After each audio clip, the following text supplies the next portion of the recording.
Hello everyone, welcome to my Car Review 2025 official channel.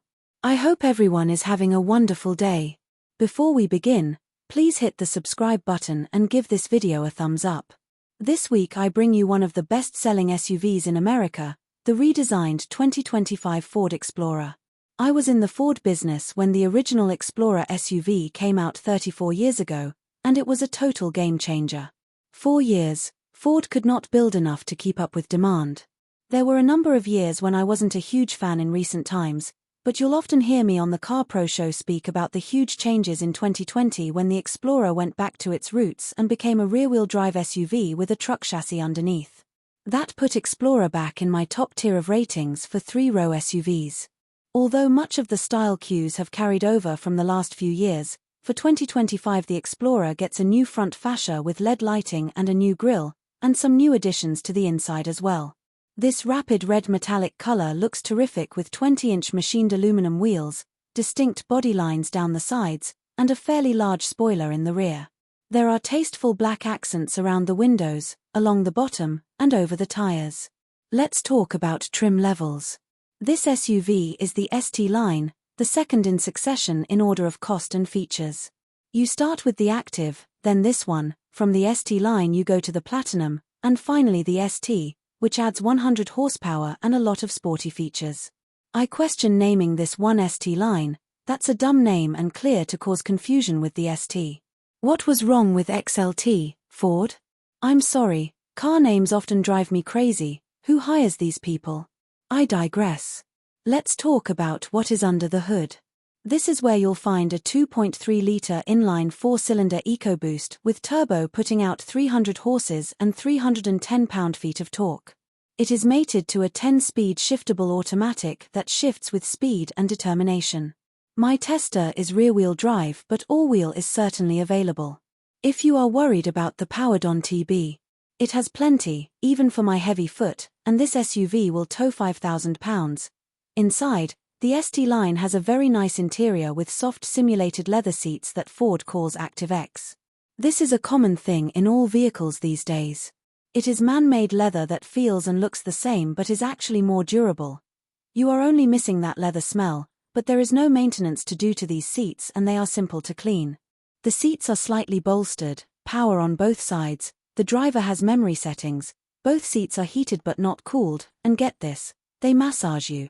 I found that sort of extraordinary given the price of this vehicle. As you sit down for your massage, there is a colorful 12.3-inch LCD gauge display that greets you. It is highly configurable and gives you a lot of stats, and you can even put a map up there. Gauges are easy to read and views are quickly changed from the power tilt and telescoping steering wheel. As you change the drive modes from the center console, the dash display changes as well. You can choose from normal, eco, tow haul, trail, slippery, deep snow sand and of course my favorite, sport. Each mode changes the parameters of the SUV pretty dramatically.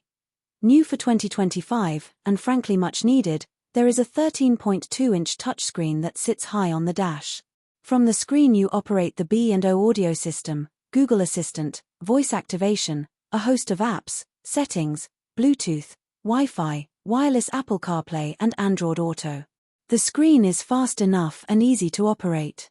If there is a knock on it, it is that the climate controls all run through the screen and I would prefer separate controls not part of the screen, but once you get used to it, it is not a big deal. There is one knob underneath, and it is for the radio volume. Under the screen you can turn off the start, stop and traction control, turn on the brake hold, activate the cameras, and turn on the parking assist. The center console is well done with a rotary gear shifter, drive mode selector, a closable cubby hole with USB and power points, and a wireless phone charger. There is also a deep center glove box that has a lot of storage and 2 more USB-Cs. The back seats offer good leg and headroom and is in a split 40-20-40 configuration with a fold-down armrest if there is no center occupant. Rear seat passengers can control their own temperature and have a 12-volt power plug and USB port, and the seats are heated.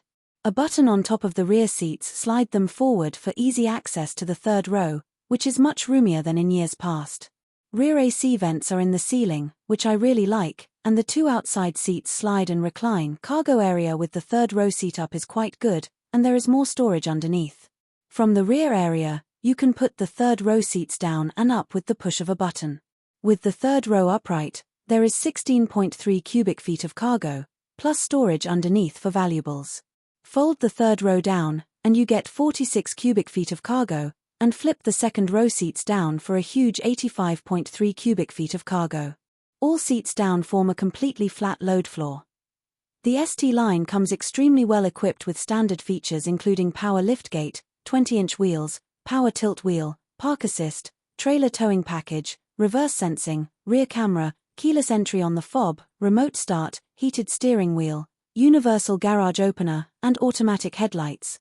The ST also comes with a host of standard safety features including Ford's Co-Pilot 360 suite comes standard and includes automatic emergency braking, blind spot monitoring with cross-traffic alert, lane keeping assist, a rear-view camera, and automatic high beams.